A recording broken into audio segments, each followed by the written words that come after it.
kami dari kelompok 5. Saya sendiri Silva Yuardini. Saya Evelyn Apriliantin. Saya Salsa Rapinsya. Saya Denis Fitri Salama. Mempersingkat waktu, mari kita mulai.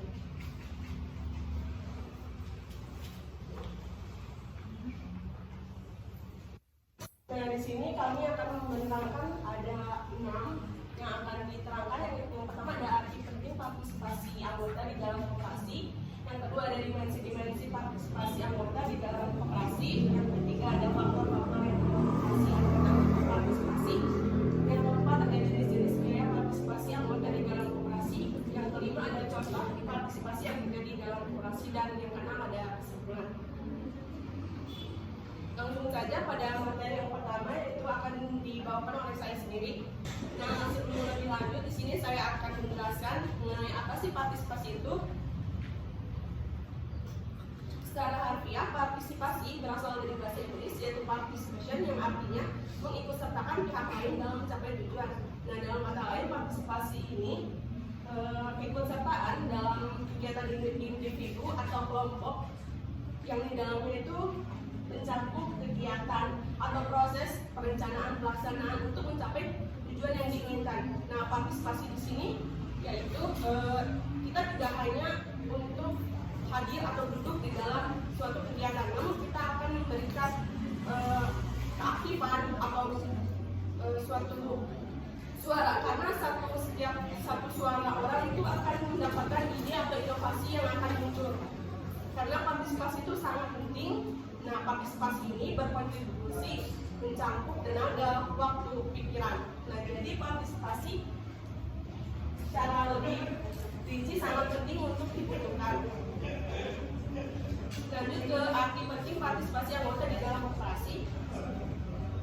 Mengenai pentingnya partisipasi dalam kehidupan koperasi adalah badan usaha yang pemilik dan pelanggannya adalah sama, yaitu para anggotanya. Merupakan identitas dasar partisipasi yang bisa dilambangkan dalam segitiga atau bisa disebut dengan triangle identity of cooperative. Jadi si pemilik dan pelanggan itu adalah sama, yaitu para anggotanya. Kenapa sama? Karena dari ketiga pihak itu sama, karena dari koperasi mengelola itu ya itu aja, dari pemilik, pelanggan hingga anggotanya sama, karena dari pemilik kita bisa tahu pendanaan modal. Yang kedua dari pelanggan itu sendiri akan menikmati hasil jasa, seperti kalau misalkan koperasi simpan pinjam, kita bisa dapat menyimpan atau meminjam uang pada koperasi. Nah, kalau misalkan di anggotanya, anggota dapat menghasilkan fasilitas yang didapatnya, karena dari ketiga koperasi itu sebenarnya koperasi itu bukan kumpulan modal, tapi koperasi adalah kumpulan orang, di mana setiap banyaknya jumlah anggota pasti akan masuk modal, karena anggota yang semakin banyak maka akan menghasilkan modal juga semakin banyak. Jadi koperasi ini dibiayai atau dikelola oleh anggotanya. Nah, untuk partisipasi memegang peranan yang menentukan dalam perkembangan koperasi memang benar, karena partisipasi memegang peranan. Kalau misalkan kita tidak aktif atau tidak berpartisipasi dalam koperasi itu, karena kalau kita stuck di satu momen dan nggak ada akan ketinggalan perkembangan, maka koperasi itu akan monoton dan tidak akan berjalan. Karena kenapa tidak berjalan? Karena satu suara dari orang itu saya bilang karena sangat penting. Nah, tanpa partisipasi anggota, koperasi tidak akan bekerja dengan efisien dan efektif, karena koperasi itu memegang peranan yang sangat penting. Jadi semakin banyak jumlah anggota, maka semakin banyak juga modal yang akan diterima dari para anggotanya. Nah, teman-teman, di sini selain ada arti penting partisipasi anggota dalam koperasi, juga ada dimensi-dimensi partisipasi anggota di dalam koperasi. Nah, materi itu akan disampaikan oleh teman saya.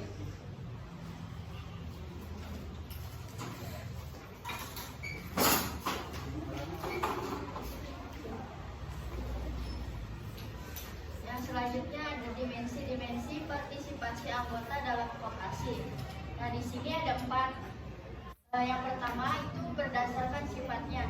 Jadi partisipasi anggota di dalam koperasi itu ada segi pandangnya, yaitu dengan sifatnya. Di sini ada 2. Yang pertama partisipasi yang bersifat dipaksakan atau forced.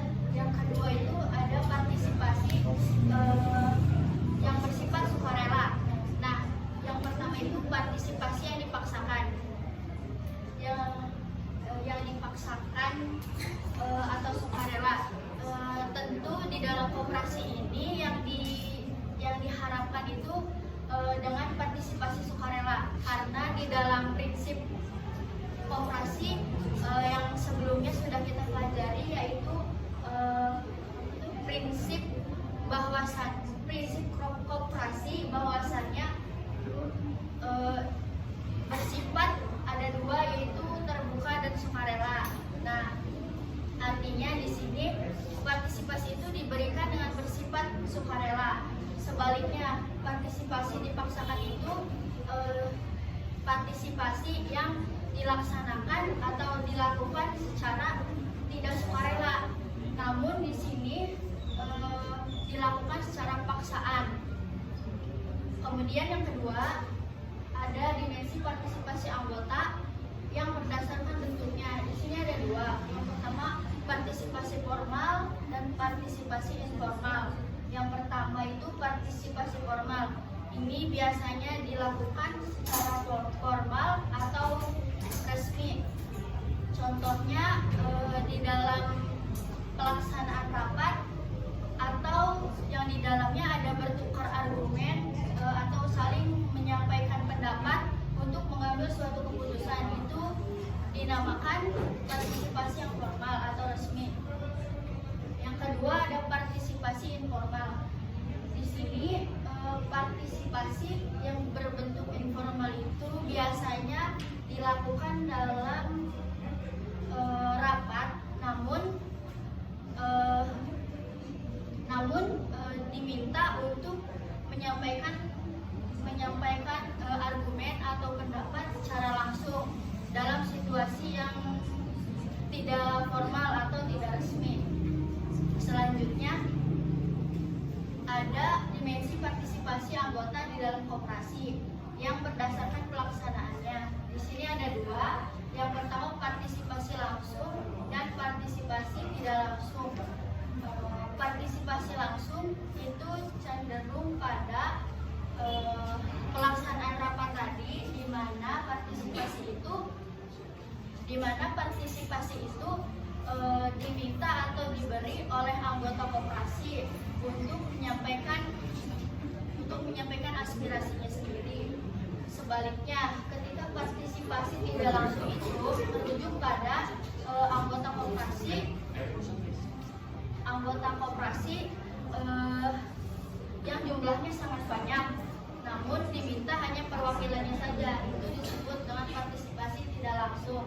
Kemudian yang terakhir ada dimensi partisipasi anggota yang berdasarkan studi kepentingannya. Di sini ada 2, yaitu partisipasi kontributif dan partisipasi insentif. Yang pertama itu partisipasi kontributif. Sesuai dengan perannya, kontributif itu di dalam koperasi ada 2, yang bertindak sebagai pemilik dan ada juga yang bertindak sebagai pelanggan. Ketika partisipasi itu berkedudukan sebagai pemilik, maka anggota tersebut atau partisipasi tersebut harus memberikan kontribusinya, yaitu berupa kontribusi keuangan. Yang kedua, partisipasi insentif. Sebaliknya, ketika partisipasi insentif atau ketika anggota partisipasi ini berkedudukan sebagai pelanggan, maka harus memanfaatkan potensi layanan koperasinya, sehingga partisipasi ini disebut dengan partisipasi insentif.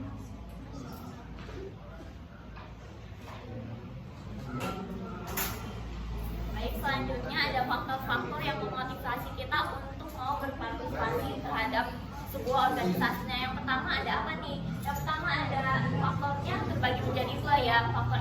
dan eksternal. Tapi yang sekarang kita mau bahas faktor internal. Nah, faktor internal itu berarti faktor yang mempengaruhi dari dalam organisasi tersebut. Pertama ada apa? Pertama adalah kepercayaan terhadap organisasinya. Ketika sebuah anggota percaya terhadap salah satu organisasi, mereka percaya di dalam sebuah organisasi tersebut memiliki visi misi yang jelas, tentunya seorang anggota mau untuk berpartisipasi. Kenapa? Kalau kita masuk ke dalam organisasi tapi kita tidak mengerti apa visi misinya, organisasinya tidak jelas, tentunya kita juga tidak mau berpartisipasi secara lebih di dalam organisasi tersebut. Selanjutnya ada komitmen terhadap organisasi. Nah, maksudnya apa? Ketika seorang anggota memiliki komitmen yang tinggi terhadap organisasinya, tentunya mereka mau untuk berpartisipasi karena mereka merasa mereka terlibat nih untuk mengambil keputusan. Mereka harus berkomitmen untuk memajukan sebuah organisasi tersebut. Lanjut aja. Selanjutnya ada kepuasan terhadap organisasinya. Maksudnya apa? Ketika seorang anggota sudah merasa puas terhadap organisasi tersebut, mereka akan menjadi loyal. Kenapa? Mereka gak mau asal-asalan nanti bekerja dalam organisasi tersebut. Nah, kepuasan ini juga yang dimaksud itu kayak merasa semua kebutuhan anggota itu tercukupi, baik dari segi lingkungannya mungkin, fasilitasnya, orang-orangnya yang mendukungnya, sehingga mereka merasa puas dan ingin terus berlama-lama berada di organisasi tersebut. Lanjut, pengetahuan tentang organisasi. Sebenarnya ini hampir sama kayak poin yang pertama, kepercayaan terhadap organisasinya. Cuman yang membedakan ini, kan poin pertama tadi kita udah tahu nih visi misinya apa, ya kan? Nah, tapi di faktor pengetahuan tentang organisasi itu, kita tahu di strukturnya tuh tugasnya apa, fungsinya apa. Jadi kita nggak cuma tahu visi misi, tapi kita sebagai anggota yang udah tahu nih kita jabatannya sebagai apa, ya kita melakukan sesuai tugasnya masing-masing. Selanjutnya, keterampilan dan bakat.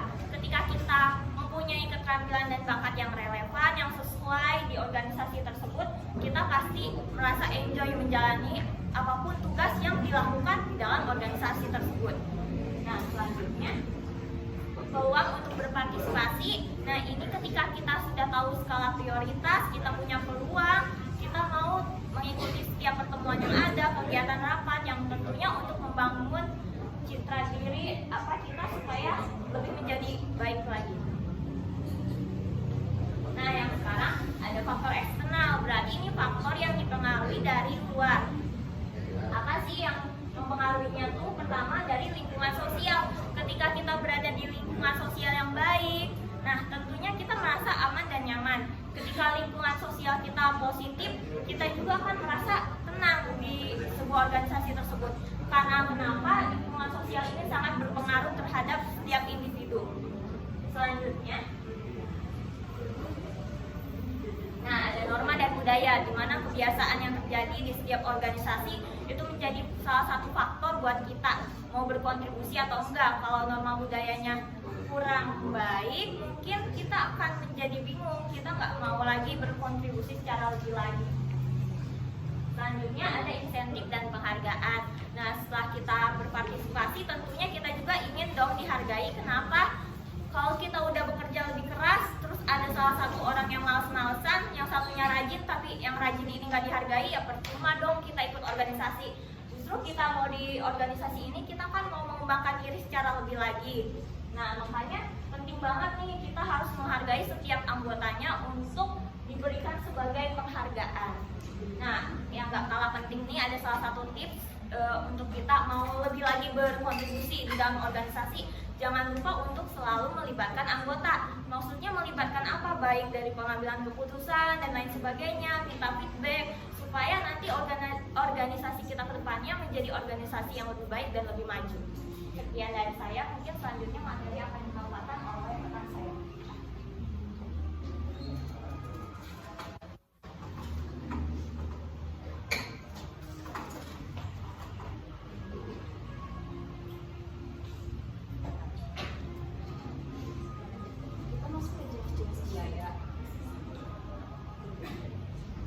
Kita masuk ke jenis-jenis biaya. Apa sih jenis biaya? Jenis biaya partisipasi ini biasanya jenis biaya partisipasi ini adalah jenis biaya yang dibayarkan oleh anggota kepada koperasi secara berkala. Biasanya dilakukan pada setiap bulan. Nah, kita masuk ke poin-poinnya. biaya pokok keanggotaan. Biaya pokok keanggotaan ini dibayarkan saat pendaftaran koperasi. Jika anggota ingin mendaftarkan, maka harus membayar biaya pokok keanggotaan. Biaya pokok keanggotaan ini digunakan untuk anggotanya seperti membuat kartu identitas ataupun keresmian keanggotaan anggota tersebut pada koperasi. Nah, kita masuk ke poin yang kedua, simpanan pokok. Simpanan pokok ini juga sama halnya dibayarkan saat pendaftaran. Namun bedanya simpanan pokok ini adalah sumber penghasilan koperasi. Nah, simpanan pokok ini juga dibayarkan secara berkala setiap bulannya. Simpanan pokok ini digunakan untuk mengembangkan koperasi agar lebih berkembang lagi. Nah, yang ketiga adalah simpanan wajib.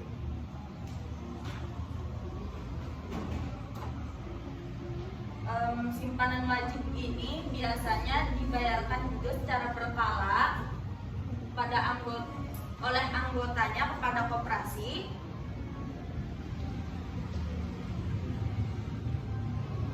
Namun simpanan wajib ini tidak memiliki bunga karena sifatnya bersifat wajib. Nah, yang keempat adalah simpanan sukarela. Simpanan sukarela ini biasanya dilakukan oleh anggota secara sukarela pada koperasi untuk kegiatan koperasi sehari-harinya. Nah, yang poin kelima adalah iuran wajib. Iuran wajib ini dilakukan oleh anggota koperasi secara berkala juga setiap bulannya. Namun iuran wajib ini digunakan untuk koperasi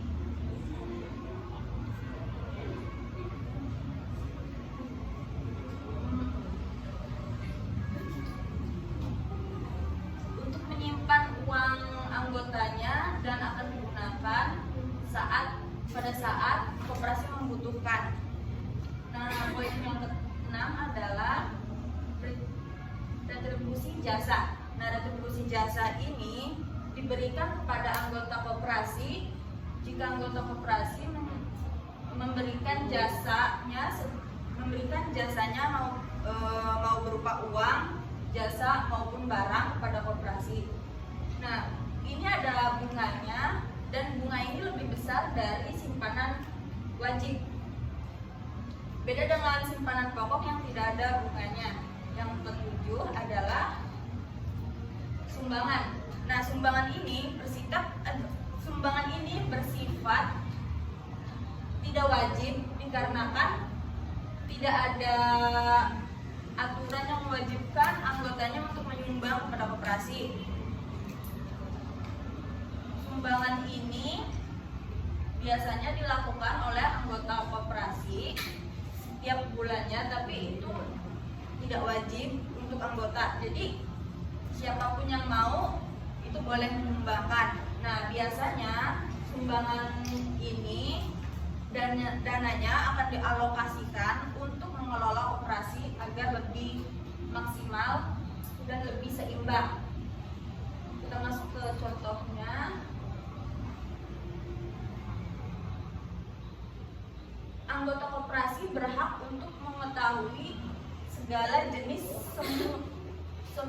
secara jelas semua jenis dan besarnya biaya partisipasi. Nah, biasanya biaya ini akan dilihatkan secara transparan kepada anggotanya agar anggotanya tahu bagaimana koperasinya mengelola keuangan tersebut. Lalu poin kedua akan dilanjutkan oleh rekan saya.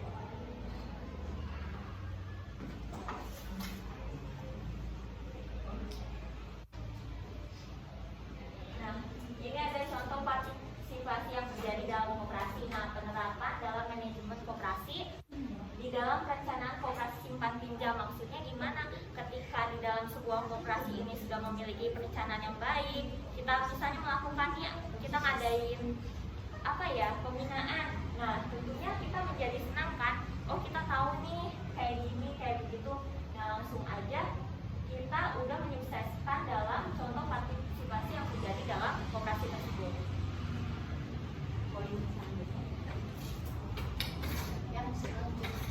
Contoh selanjutnya adalah keanggotaan aktif dalam rapat-rapat koperasi untuk mengambil keputusan. Nah, keanggotaan aktif dalam rapat ini sangat penting karena ketika ada suatu konflik atau masalah dalam suatu rapat musyawarahan itu harus mempunyai keaktifan dari segi argumen dan pendapatnya, sehingga terjadinya suatu keputusan yang optimal. Terakhir ada kontribusi ide dan inovasi.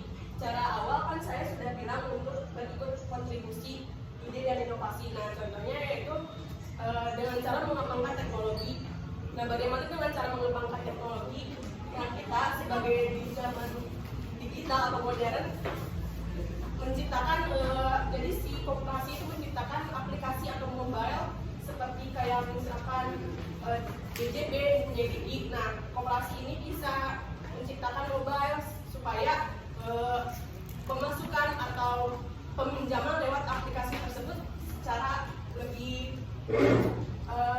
gampang dan lebih modern tentunya.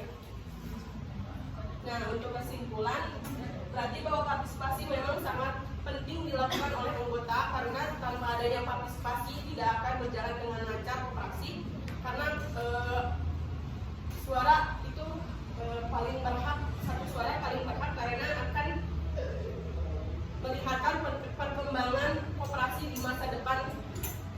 Untuk presentasi kali ini mungkin cukup sekian, barangkali ada pertanyaan.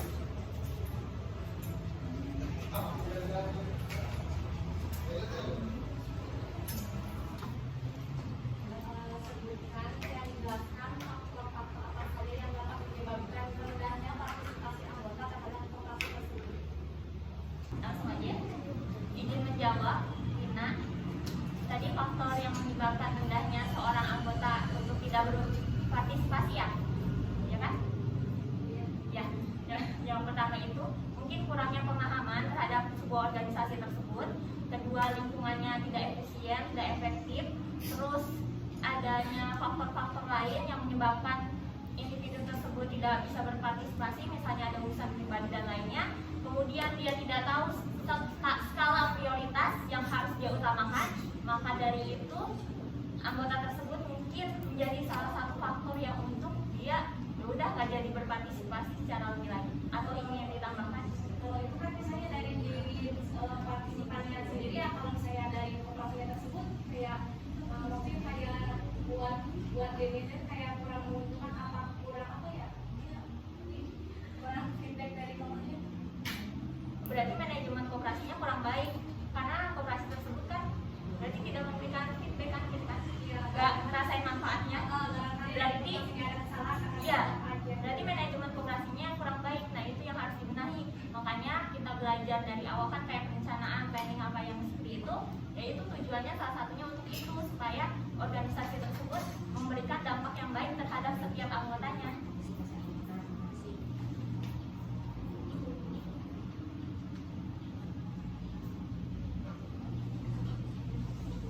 Cukup, Dina? Atau ada yang ditambahkan? Mungkin kayak namanya tuh kayak yang masih diterapkan anggotanya, yang masih diterapkan anggotanya itu kan saya termasuk lagi. Oh iya. Iya, iya.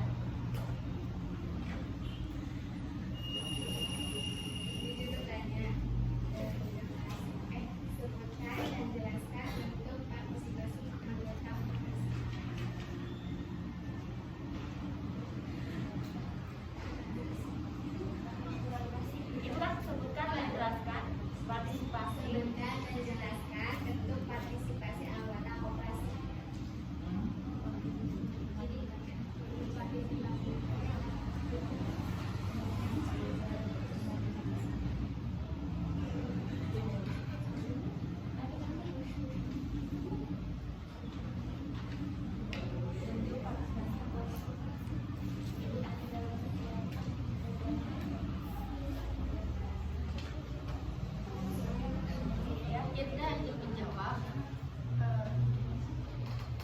sebutkan dan jelaskan bentuk partisipasi anggota koperasi.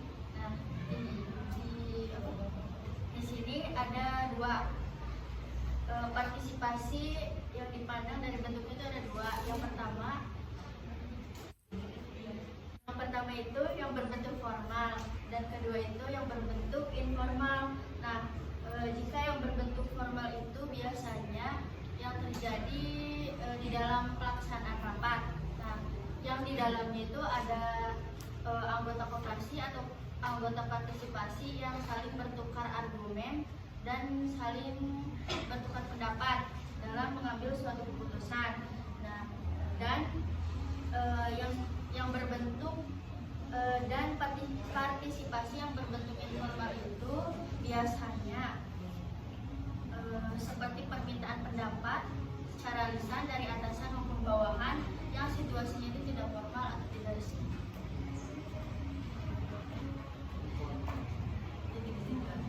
Satu pertanyaan lagi. Kalau ada yang mau bertanya.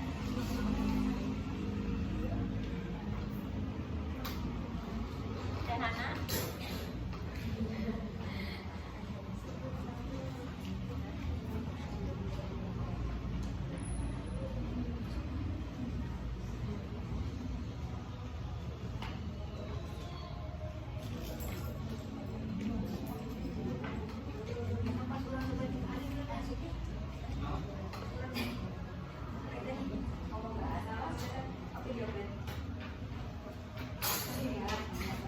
Mungkin jika tidak ada lagi pertanyaan, kami tutup presentasinya. Assalamualaikum warahmatullahi wabarakatuh.